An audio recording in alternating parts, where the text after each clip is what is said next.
dầu ghẻ ấy.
Ở nhà nhá, ở nhà chị đi chợ nhá, nhà trong nhà nhá.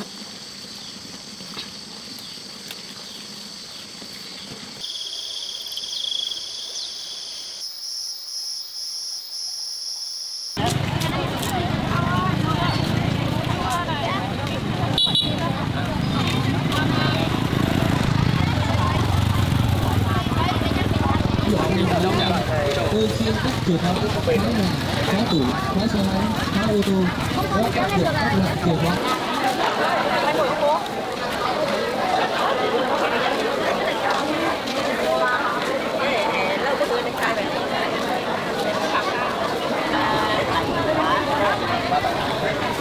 Phải bỏ đấy.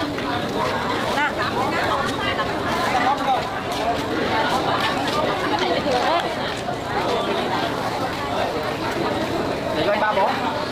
Anh lấy ba bó. Vâng. Cái này là anh lấy luôn ba bó à? Cái này.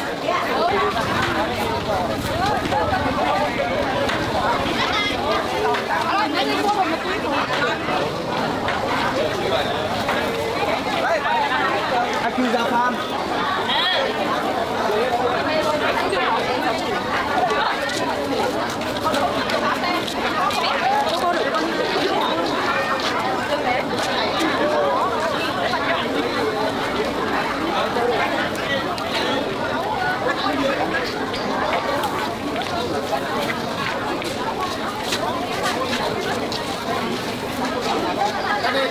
Cho chân đi đây.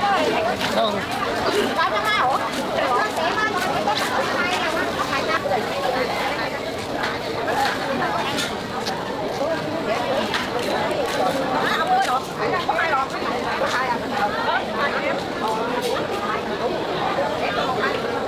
Thành lòng bao nhiêu nhỉ? Cân bao nhiêu đấy?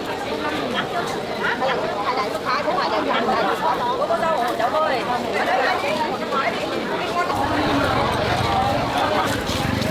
Quay đi quay về cái chỗ đã. Tay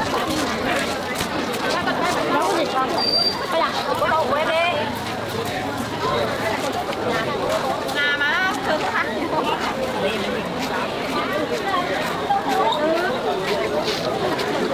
Đấy. Ăn hơi cưới, ăn hơi no mình nhận cất khấu.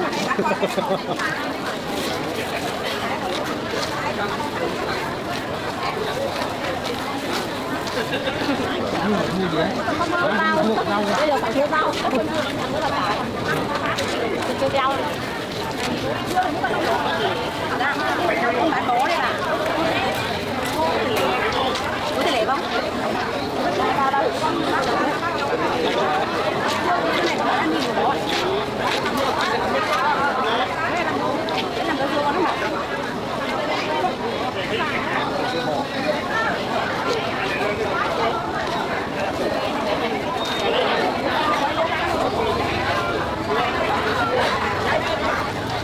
Thank you.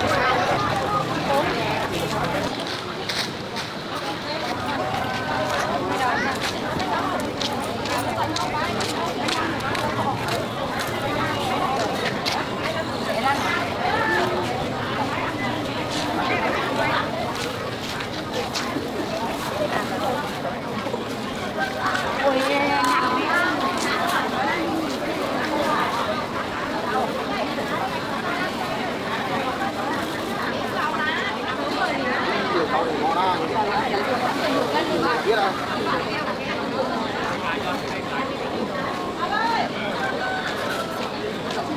Chỉ có nhiều dùng.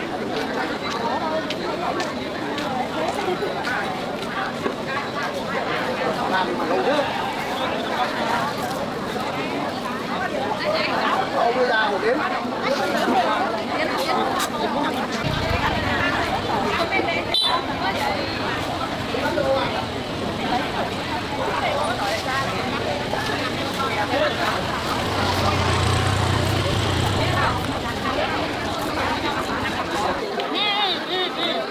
Ở đây áp thành ra cam này làm này cái nhiều quá. Nó làm chưa được mà.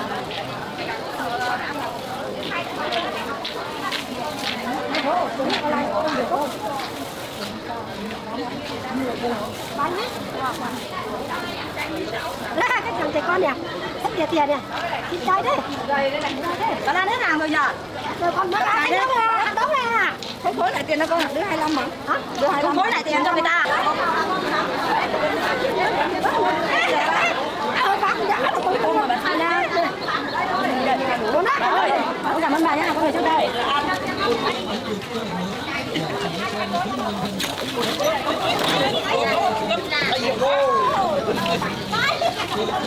Cái này là phải không, cái này là có mua về.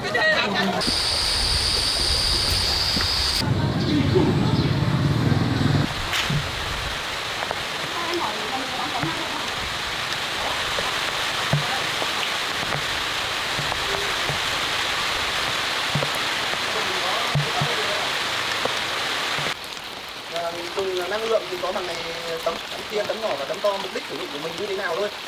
Em thì là em nhà chưa có điện này. Chưa có điện thì cần phải dùng quạt, dùng bóng điện rồi thắp sáng không? Cái này là dùng cái to này thì sẽ hợp lý này. Đấy, còn cái nhỏ ở kia thì chỉ nguyên thắp sáng thôi. Đấy, nếu mà lấy cái to này thì 1 triệu. Đó là 1 triệu. Có đồng ý không để tí nữa anh? Cái nhỏ kia nó mình thắp sáng có được 1 đêm không anh?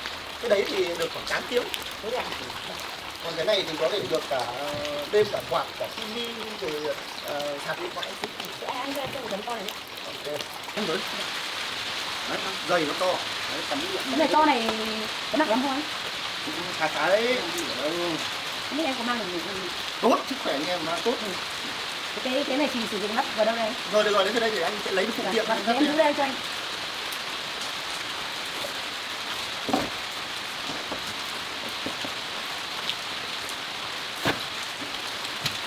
Đây đồ của nó đây, anh sẽ hướng dẫn cách em lắp đặt nhá. Nha, cái dây một dây là dây dương, một dây là dây âm.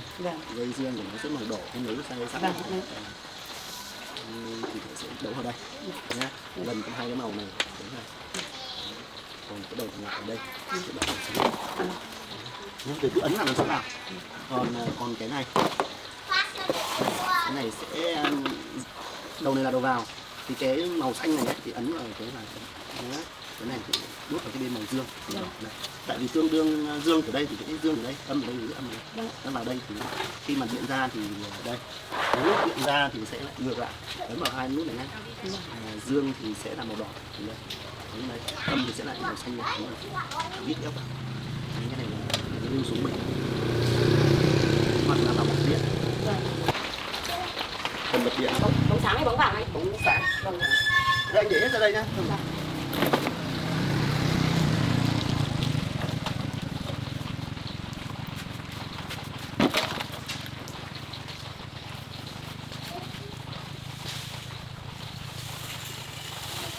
Khá là nặng anh nhỉ?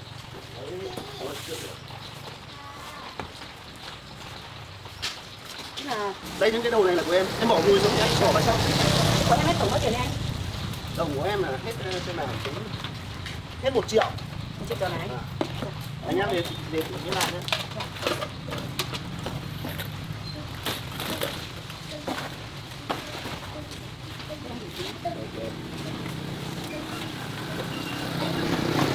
Cái này thì cái lắc như anh bảo em là để gì? Mới lại thì anh hộ.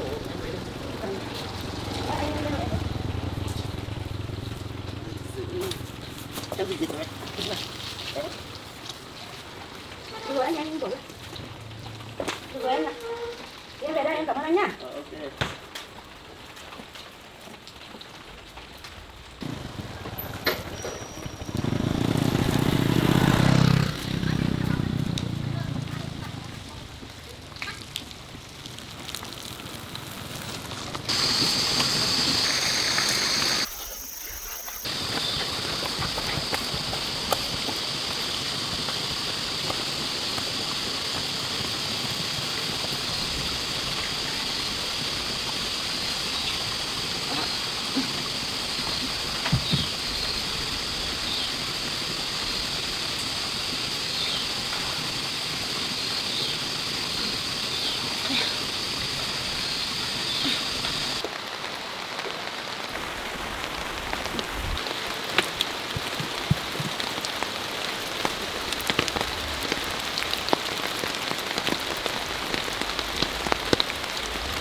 Ok.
chỉ 3 con này. 3 con á.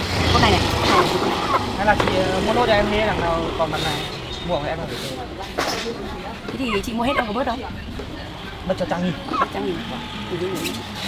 Nhưng mà em có cái gì để không? Có. Em có lồng đấy. Còn mấy con nữa? Má gà nhà anh nuôi mà. Cái này con có để hết được cái lồng này không em? Chắc được nhưng mà phải tháo dây chứ. Tháo dây này à? Không thì nó không quy động được. Nhưng mà chị cũng phải tới em thử xem gì đó. Đang phải chứ cô. Đang.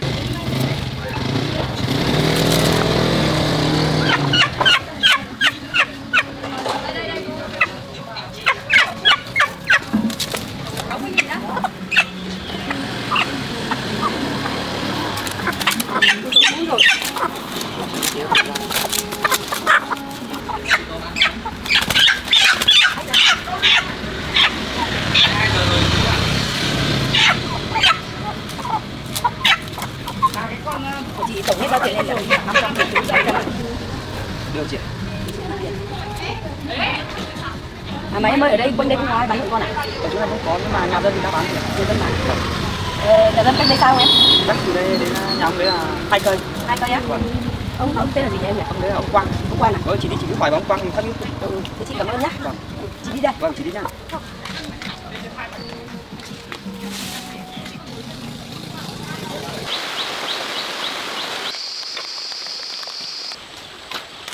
Ông Quan ơi. Anh cho em hỏi nhờ chút, phải nhà mình bán lợn con không ạ?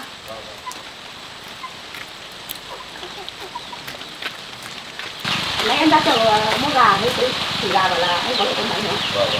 Mình tên lợn mình ở đâu anh? Không được. Anh tên lợn mình.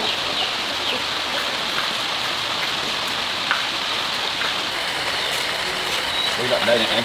Vâng. Lần này là trên con bình thường đây hả? Lần này em bán như nào vậy ạ? Này, một con 400 thôi. 400 một con à? Thế còn 2 con đen với một con trắng này vậy hả? Con đen con trắng á. Thì bán rẻ hơn. Em bán bao nhiêu ạ? 300 thôi. 300. Vâng. Con đen này to hơn thì 400. Vâng. Thế thì anh có lồng không ạ? Có. Vâng thì anh bắt cho em. Em lấy hết ạ. Nhưng mà em lấy 3 con anh bớt cho em một ít chứ. Nhà hàng là 50.000 thôi. 50.000 ạ. Vâng thì anh bắt cho em. Luôn. Em đón tiền. Em nhất trí bắt hết 3 con này thì để anh đi lấy lồng về bắt cho em. Vâng vâng, thế thì anh lấy lồng bắt cho em.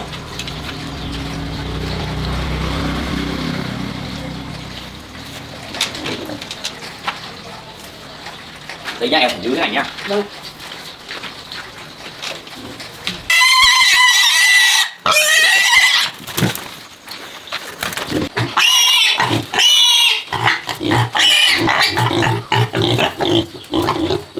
Đấy buộc cái dây vào. Anh hộ em buộc, em không bị buộc. Ui thế 2 con chật một lồng rồi làm nào anh? Không chết đâu.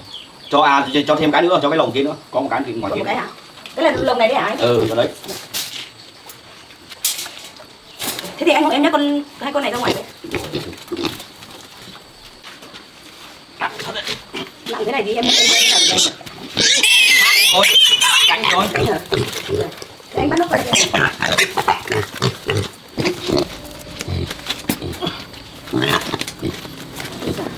Bây giờ anh hộ em được không ạ? Em còn mấy con gà nữa thôi. Bây giờ cho cái cây vào em cánh đi thôi. Vâng, thế anh nhấc con kia ra em rồi.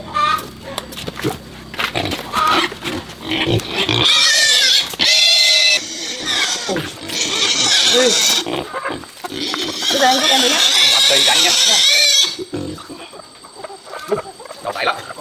Anh chặt cho em cái cây, xin cái cây làm cái đòn này đi.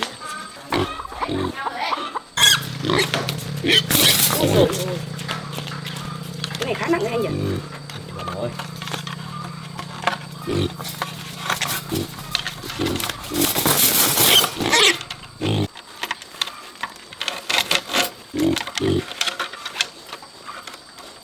Nay về nhà hơi vất đấy.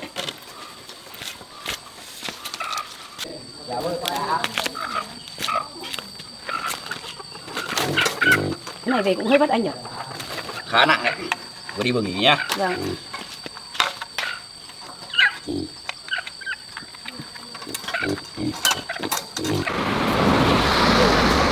Xong rồi em gửi tiền cho anh đi.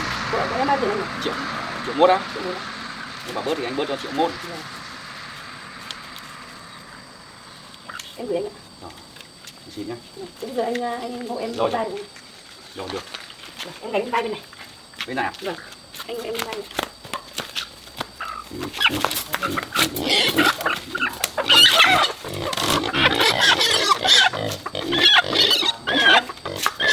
Được rồi, em cảm ơn anh nhá. Rồi, về đây. đây. Chào ông nhá, con về đây.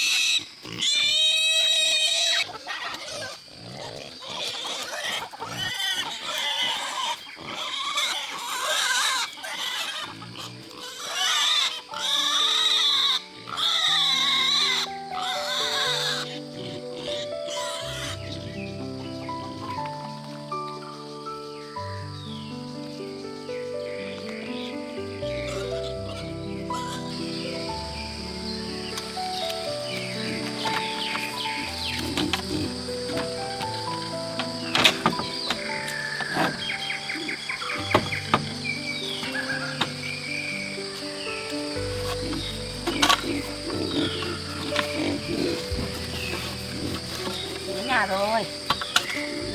Mấy đứa mày.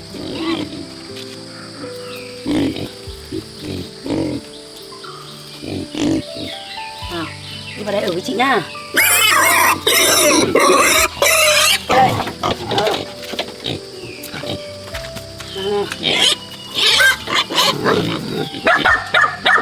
Bin, ai dạ. Nào đi vào đây nhá.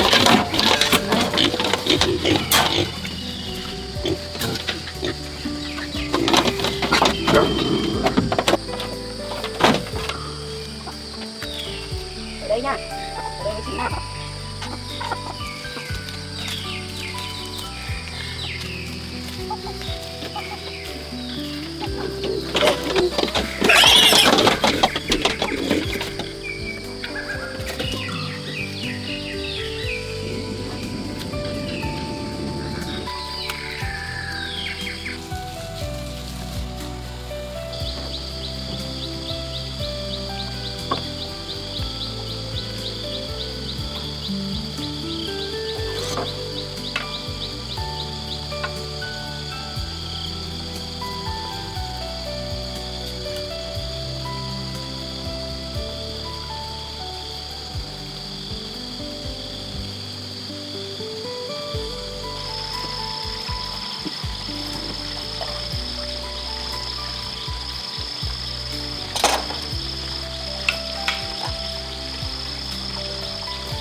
Đưa đây nhá.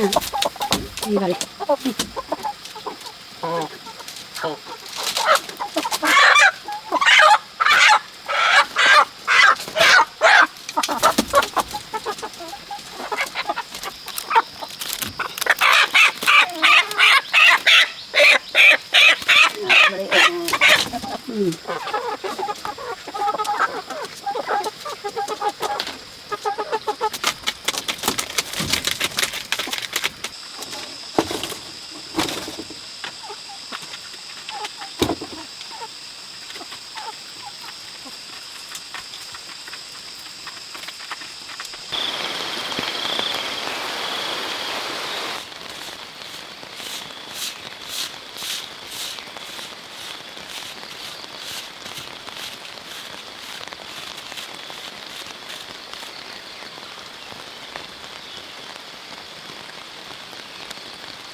Đi, nào đi vào đây ăn nào.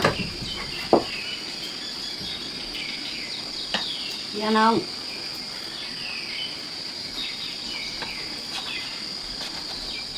Này biết rồi đi. Này. Nghe thế. Đi.